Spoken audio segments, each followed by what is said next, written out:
80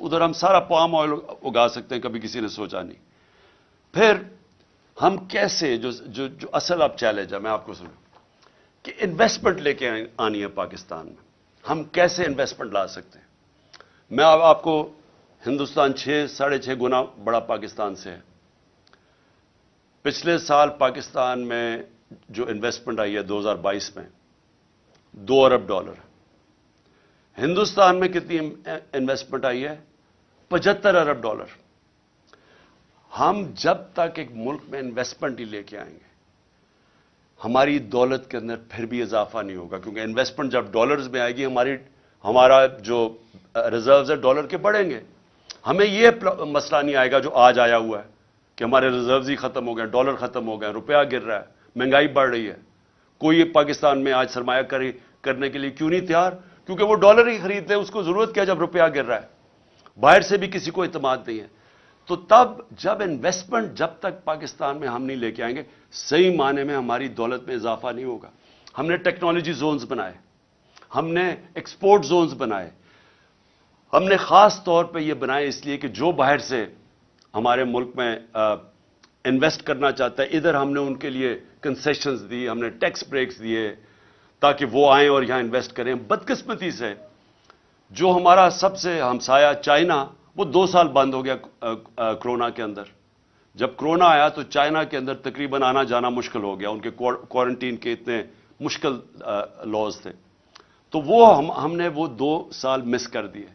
لیکن فیوچر کے اندر technology zones اور ایکسپورٹ زونز جو ہم نے مختص کیے ہوئے علاقے, ان کے اندر جس طرح چائنا جب آگے بڑھا تھا تو اس نے انوائٹ کی تھی انڈسٹری جو ان کی ایکسپورٹ زونز کے اندر آ کے انہوں نے پھر ایکسپورٹ شروع کی, اور اسی طرح چائنا کی یہ 30-35 سال پہلے انہوں نے کی, اور آج کہاں سے کہاں پہنچ گئے.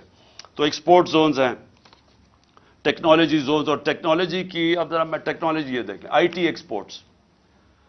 ہم نے ان کی پہلی دفعہ آئی ٹی کی مدد کی, جو آئی ٹی کی کمپنیز تھی ہم نے ان کو انسینٹیوز دیے, تو ہماری 75% ایکسپورٹس بڑی آئی ٹی کی. اور بدقسمتی سے آ کے اس حکومت نے وہ ختم کر دیے جو انسینٹیوز دیے ہوئے تھے. ہندوستان کی آئی ٹی کی صرف ایکسپورٹس $150 ارب ہے جو وہ آئی ٹی ایکسپورٹس کرتی ہے. تو ہمارے پاس ایک ینگ پاپولیشن ہے, نوجوان آبادی ہے, ہمارے پاس بڑے آرام سے اگر ہندوستان کر سکتا ہے, ہم کم از کم $20-30 ارب تو ایکسپورٹ کر سکتے ہیں. کبھی کسی نے توجہ نہیں دی, تو اس کے اوپر ہم زور لگا رہے ہیں, اور ہم نے آخری 2 سال کوشش بھی کی. لیکن یہ جو میں انویسٹمنٹ کی پہلے بات کر رہا ہوں, دیکھیں یہ کیسے انویسٹمنٹ آئے گی پاکستان میں. ہمیں ایک ماحول بنانا پڑے گا. وہ ماحول کیسے بنے گا؟ ہمیں اس ملک میں رول آف لا قائم کرنا پڑے گا. اگر اب پاکستان نے آگے بڑھنا ہے تو یہ جو میں انصاف کی تحریک 26 سال پہلے چلائی تھی, یہ آپ سمجھ جائیں کہ جس ملک کے اندر انصاف ہے, قانون کی حکمرانی ہے, وہ ملک ترقی کر جاتے ہیں, وہ خوشحال ہے. جن ملکوں کے اندر جنگل کا قانون ہے, بنانا ریپبلکس ہیں, جس کی لاٹھی اس کی بھینس ہے, وہ جتنے مرضی آپ وسائل ان ملکوں میں قائم رکھ دیں, وہ ملک آگے نہیں بڑھ سکتے. میں یہ بار بار آپ کے سامنے یہ کہتا رہا ہوں کہ جو مدینہ کی ریاست میرے نبی صلی اللہ علیہ وسلم نے بنائی تھی, اس کی بنیاد عدل اور انصاف تھا. اللہ اس لیے حکم کرتا ہے کہ ان کے سنت پہ چلو, سیکھو کہ انہوں نے وہ دنیا کے سب سے عظیم لیڈر تھے, انہوں نے وہ کام کیا جو دنیا میں کسی انسان نے نہیں کر سکا. انہوں نے اس ملک کو کہاں سے, اب مدینہ کو دنیا کی امامت کی وہاں سے اٹھ کے ان لوگوں جن کی حیثیت کوئی نہیں تھی. تو سب سے پہلے مدینہ میں عدل اور انصاف قائم کیا. آج اب دنیا اٹھا کے دیکھ لیں, جن ممالک کے اندر رول آف لا ہے وہ خوشحال ہیں, اور جن ممالک کے اندر جس طرح ہمارے آج حالات ہیں کہ این آر او مل جاتا ہے. کیوں نہیں جی, کس یورپین ملک میں کبھی سنا ہے این آر او کسی کو ملتا ہوا؟ کبھی امریکہ میں سنا ہے, سوئٹزرلینڈ میں سنا ہے, کبھی سنا ہے کہ آپ چوری کریں, ملک کی دولت چوری کرو اور آپ کہیں جی میں قانون سے اوپر ہوں؟ اس کو جنگل کا قانون کہتے ہیں. کبھی سنا ہے؟ اپنے پاکستانی آپ کے باہر ہیں,